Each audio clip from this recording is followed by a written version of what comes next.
Chers amis, shalom et bienvenue dans ce média Kindenges Ministries. Que la paix du Seigneur repose sur chacun d'entre vous. Lors d'une réunion regroupant des vendeurs émérites, l'un parmi eux, appelé Julien, était le meilleur. Parce que durant 20 ans, il a été le meilleur dans des ventes, il a reçu beaucoup de prix.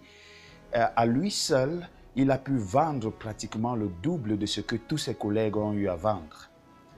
Il était sur le point de prendre sa retraite et alors il a décidé d'innover en disant à ses collègues « Je suis prêt à vous donner le secret de ma réussite. Mais comme tout secret, ça ne sera pas gratuit. Je vais écrire sur cette enveloppe le secret de ma réussite et je vous l'assure, je vais le donner, ce secret, à celui qui payera le prix fort. » Quelques minutes plus tard, les enchères avaient commencé. Bien sûr, ces enchères avaient commencé timidement parce que avec 10 euros, 20 euros, de 20 euros à 40 euros, à 100 euros, mais quelques heures plus tard, un de ses collègues finit par remporter ce secret après avoir déboursé plus de 1000 euros. Alors, ayant pris cette enveloppe dans laquelle était caché le secret, il se retira loin des regards indiscrets pour découvrir ce qui y était mentionné.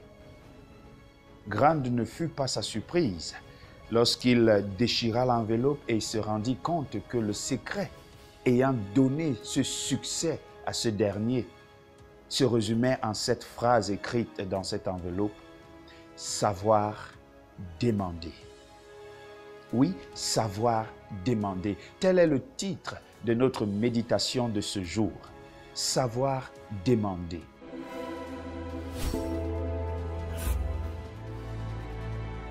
Nous périssons aujourd'hui, nous échouons dans beaucoup de nos activités parce que nous ne savons pas demander. Sinon, nous ne voulons pas demander. Parce que d'une manière ou d'une autre, nous nous sentons diminués quand nous sommes obligés de demander.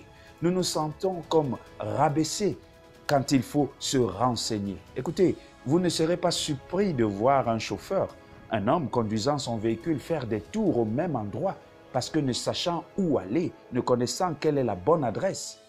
Mais il se privera de s'arrêter un seul instant pour pouvoir demander et avoir quelques renseignements. Parce que nous pensons que avoir des renseignements, demander, nous rabaisse. Dans la parole de Dieu, dans le livre de Matthieu chapitre 7, le verset 7, il est écrit « Demandez et l'on vous donnera, cherchez et vous trouverez, frappez et l'on vous ouvrira. » Voilà la clé du succès, mes chers amis, dans quelque domaine que ce soit de notre vie. Que vous soyez élève, que vous soyez professionnel, que vous soyez qui que ce soit, si vous voulez réussir dans votre carrière, dans votre vie, vous devriez apprendre à demander. Le Père Céleste sait de quoi nous avons besoin. Cependant, il attend que nous lui fassions la demande. Écoutez, je suis aujourd'hui père de plusieurs enfants et j'apprends à mes enfants à toujours demander parce que c'est important. Si un de mes enfants me dit un jour « Papa, mon jouet est gâté, il ne fonctionne plus », eh bien je lui dirai « Merci beaucoup pour cette information. As-tu quelque chose à demander à papa ?» Si mon enfant me dit « Papa, je crois que les piles ne fonctionnent plus », je vais lui dire « Merci beaucoup pour cette information. As-tu quelque chose à demander à papa ?» Si, par contre, il me dit « Papa, pourrais-tu, s'il te plaît, me donner d'autres piles parce que ceci ne fonctionne plus ?» Alors, si j'ai la capacité de le faire, je lui dirai « Oui, je vais le faire, mon enfant. » Mais si je ne peux pas, je lui dirai « Non, je ne peux pas le faire pour le moment. » Il en est de même avec Dieu. Nous sommes englués dans des problèmes. Nous sommes menacés par la vie.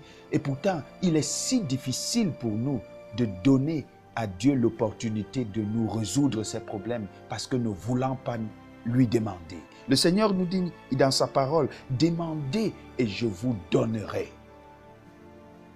Le fait de demander est la démonstration de la confiance qu'on a envers la personne. C'est la démonstration de la confiance qu'on a envers la personne dans le fait qu'il peut résoudre notre problème. C'est pour cela un enfant qui s'adresse à son père a la certitude que son père pourra lui donner les piles afin qu'il puisse continuer à jouer avec son petit jouet. Puissions-nous mettre notre orgueil à part? Puissions-nous nous rabaisser, si tel est le cas, envers les uns envers les autres, mais également envers Dieu. Mais laissez-moi vous dire quelque chose. Le fait de demander sa route ne fera pas de vous quelqu'un de moins valeureux que celui qui vous a donné ce renseignement. Demander, c'est simple, parce que cela vous permet de savoir ce qu'il faut faire. Et cela vous évite beaucoup de dégâts dans la vie. Vous savez, il y en a qui passent par des suggestions de demande. Vous savez, si une femme vous dit j'aurais voulu aller à cet anniversaire, mais le fait que j'ai des enfants, cela m'empêche de le faire. De manière subjective, elle est en train de vous poser un problème. Mais si vous êtes sage, vous allez comprendre qu'en fait, cela n'est qu'une malice. Parce que si elle veut que vous gardez vos enfants, elle vous le demandera directement. Veux-tu, s'il te plaît, garder mes enfants le temps que j'aille à cette cérémonie? Mais si par contre vous répondez à l'affirmative à cette question qui n'en est pas une, lorsqu'il y aura un problème avec ses enfants par la suite, elle vous dira allègrement « Je ne vous avais jamais demandé de vous occuper de mes enfants ». Ainsi est la nature de l'homme. C'est pour cela le conseil que nous vous donnons aujourd'hui, c'est de ne jamais répondre à des demandes implicites, c'est de ne jamais répondre à des demandes insidieuses, mais toujours savoir répondre à des demandes directes qui vous sont adressées. De la même manière, le Seigneur Dieu fonctionne avec nous. Es-tu dans un problème quelconque? Passes-tu par des moments difficiles? Sache poser la demande à Dieu dans la prière. Le Seigneur est prêt à exaucer à toutes tes demandes, aussi longtemps que ces demandes sont fondées et cadrent avec sa volonté. Encore faut-il faire cette demande. Que le Seigneur nous aide à pouvoir être ceux qui n'ont pas honte, ceux qui n'ont pas peur de faire la demande à Dieu, mais aussi à pouvoir demander les uns aux autres, pouvoir se renseigner, à pouvoir chercher, à pouvoir frapper. Parce que si tu ne cherches pas, si tu ne demandes pas, comment pourras-tu trouver? Comment pourras-tu avoir ce dont tu as besoin?